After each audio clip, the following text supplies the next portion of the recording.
matin, 5h, 7h, Mathieu Noël. Voici pour les titres de ce 3 décembre 2018. Et si les gilets jaunes font couler beaucoup d'encre en France, qu'en est-il à l'étranger, chez nos voisins européens et notamment en Allemagne? Bonjour Hélène Kohl. Bonjour. Vous êtes la correspondante d'Europe 1 à Berlin, merci d'être avec nous. Alors déjà, que disent les journaux allemands ce matin sur les gilets jaunes? Quelle est la place qui leur est réservée dans les journaux allemands? Alors, c'est une place qui est importante. L'actu en France fait même la une de plusieurs quotidiens. Effectivement, par exemple, avec la photo de la Marianne abîmée dans l'Arc de Triomphe, qui est à la une du Welt et qui a fait un grand reportage en France avec ce titre. La colère semble incontrôlable. En une également du journal de Berlin Tageszeitung, qui nous parle d'une révolte des invisibles en France, quand le Bild Zeitung, le journal tabloïd, se demande tout simplement, est-ce qu'on peut encore se rendre à Paris avec une photo d'un incendie non loin des Champs-Élysées? Oui, c'est la question que je voulais vous posez, Hélène. Quel est l'angle utilisé par les journalistes en Allemagne? C'est plutôt de la bienveillance à l'égard des gilets jaunes, une compréhension du mouvement, ou plutôt, justement, comme vous disiez à la fin, est-ce qu'on peut encore aller en France ou est-ce que c'est trop dangereux? Quel est l'angle des journalistes? Alors, pour l'instant, les Allemands cherchent à comprendre avant tout. Donc, on peut dire qu'il y a essentiellement des reportages, des analyses. Ça fait à peu près une semaine que le mouvement fait la une ici des journaux. On a eu beaucoup d'émissions en direct pendant le week-end. En fait, cet intérêt important, cette inquiétude s'explique parce que tout simplement, la France, c'est le premier partenaire des Allemands, le premier partenaire économique, ça on le sait, premier partenaire politique, mais aussi dans le cœur des Allemands, c'est aussi le pays avec qui il leur semble impossible si la France n'est plus là, on ne peut pas faire l'Europe. Ça, c'est une idée qui est partagée vraiment d'une manière très large en Allemagne. Exactement. Et donc, ils se disent, le retour d'une France qui se radicalise, ils avaient eu cette crainte-là déjà pendant la campagne électorale de 2017. La crainte d'une France qui se radicalise, ça les renvoie à une crainte pour eux-mêmes, en fait. Est-ce qu'on pourra encore compter sur ce partenaire qui est absolument vital pour nous? On l'a vu déjà au cours des derniers mois, ils ont perdu leur partenaire américain avec le côté un petit peu instable de la politique américaine sous Donald Trump.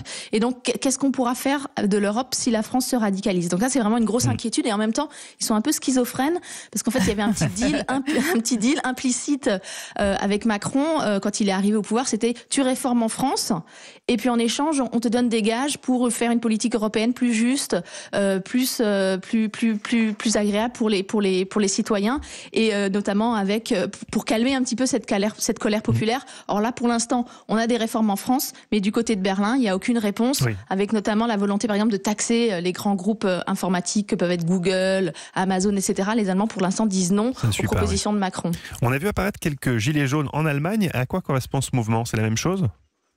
Alors oui, effectivement, ça fait une semaine qu'il y a une tentative de récupération sur les réseaux sociaux essentiellement.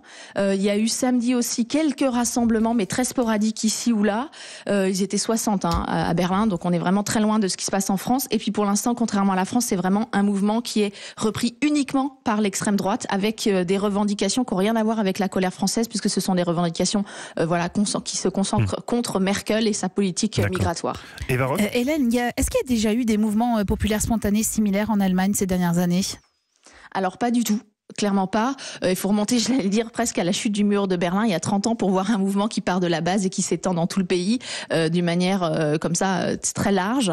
En revanche, on peut peut-être faire un petit parallèle avec certaines tentatives citoyennes dans l'est de l'Allemagne contre justement cette politique migratoire faite par Berlin depuis 3-4 ans. On a notamment le mouvement Pegida, qui est un mouvement citoyen contre l'islamisation de l'Occident, c'est le terme exact. Ce mouvement Pegida, il est né vraiment sur les réseaux sociaux et il se maintient 4 ans après. Alors on est vraiment sur des chiffres très très bas puisqu'ils sont environ 5000, pas plus, à manifester quand il y a des rassemblements, mais c'est vraiment quelque chose qui se maintient sur la durée grâce aux réseaux sociaux. Et il n'y a ni parti ni syndicat derrière. Hélène, juste d'un mot pour terminer, en France on voit que derrière ce mouvement des gilets jaunes, c'est la question du pouvoir d'achat qui se pose, y compris pour les actifs. Est-ce que cette question des petits salaires se pose de la même façon en Allemagne?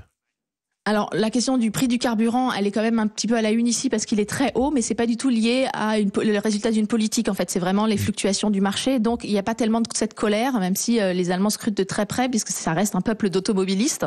Cela dit, l'organisation du territoire allemand, avec cette organisation fédérale, fait qu'on est moins tributaire de la voiture quand on travaille. On a la possibilité, comme il y a beaucoup de pôles économiques répartis sur le territoire d'une manière beaucoup plus homogène qu'en France, il y a la possibilité, en fait, d'échapper à l'emprise de la voiture voiture. Et on le voit aussi parce que les villes ont essayé dans les différents lenders de développer des lignes régionales de train.